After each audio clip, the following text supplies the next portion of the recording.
কি কিচেনে সবাইকে স্বাগতম জানিয়ে আমার আজকে রেসিপি শুরু করছি। আমার আজকে রেসিপি হলো ডিমের কারি বানিয়ে আপনাদেরকে দেখাবো। পুরো ভিডিওটা দেখতে থাকুন, আশা করছি ভালো লাগবে। তো প্রথমেই আমি এখানে 5 পিস ডিম নিয়ে নিয়েছি। ডিমটা ভেজে নেব, তার জন্য আমি এখানে মশলা মাখিয়ে নেব। তো প্রথমেই আমি নুন দিয়ে দিলাম, হলুদের গুঁড়ো দিয়ে দিলাম, লঙ্কার গুঁড়ো দিয়ে দিলাম। এবার আমি মশলাটাকে ভালো করে মাখিয়ে নেব।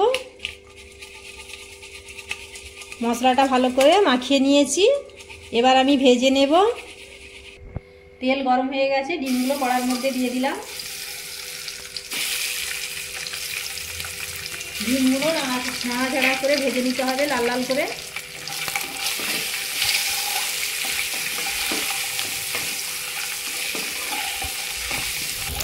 ডিম ভাজা হয়ে গেছে, এবার আমি তুলে নিচ্ছি।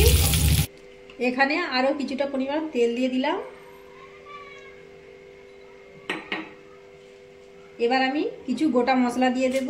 শুকনো লঙ্কা দিয়ে দিলাম, দারচিনি দিয়ে দিলাম, দুটো এলাচ দিয়ে দিলাম, গোলমরিচ দিয়ে দিলাম।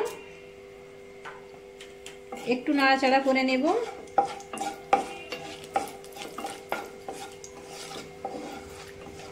এবার আমি এখানে পেঁয়াজ দিয়ে দেব। পেঁয়াজ দিয়ে দিলাম।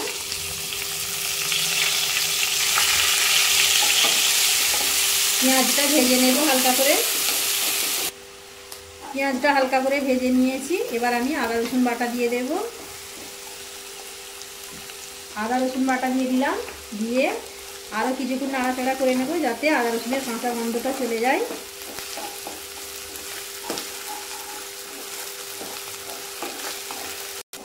বেশ কিছুক্ষণ ধরে নাড়াচাড়া করে নিয়েছি, আদা রসুনের কাঁচা গন্ধটাও চলে গেছে। এবার আমি এখানে কিছু মশলা দিয়ে দেব আর টমেটো দিয়ে দিলাম। টমেটো বাটা,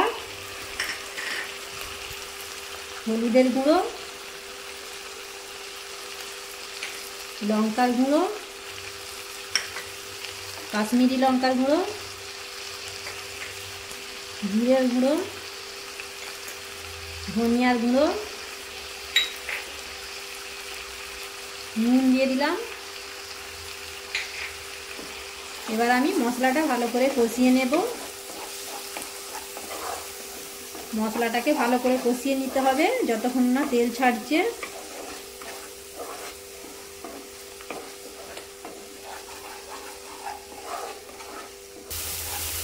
মশলাটা বেশ কিছুক্ষণ ধরে কষিয়ে নিয়েছি, তেলও ছেড়ে গেছে। দেখুন একদম মশলা কষানো রেডি।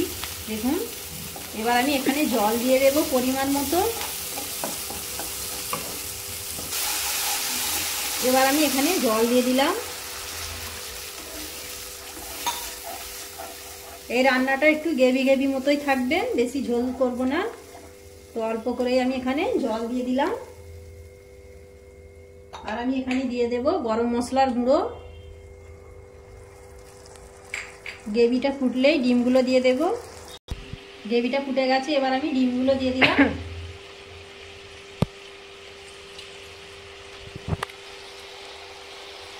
ডিম দিয়ে দিলাম, এবার আমি কিছুক্ষণ ফুটিয়ে নেব, নিলেই রেডি হয়ে যাবে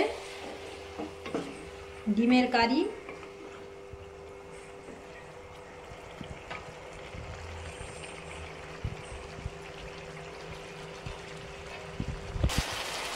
এগ কারি বা ডিমের কারি একদম রেডি হয়ে গেছে। এবার আমি আপনাদেরকে পরিবেশন করে দেখাচ্ছি দেখতে কেমন হয়েছে। ডিমের কারি পরিবেশন করে দিয়েছি, দেখতে কতটা সুন্দর লাগছে দেখুন। গরম গরম ভাতের সাথে খুবই ভালো লাগে, ভাত রুটির সঙ্গে খুবই ভালো লাগে। আপনারা বাড়িতে তৈরি করে দেখতে পারেন। আশা করছি আজকের রেসিপিটা ভালো লেগেছে। ভালো লাগলে লাইক করে দেবেন, শেয়ার করে দেবেন, কমেন্ট করে দেবেন, আমার চ্যানেলটিকে সাবস্ক্রাইব করে দেবেন। ভালো থাকুন, সুস্থ থাকুন, আবার দেখা হবে পরবর্তী ভিডিও নিয়ে।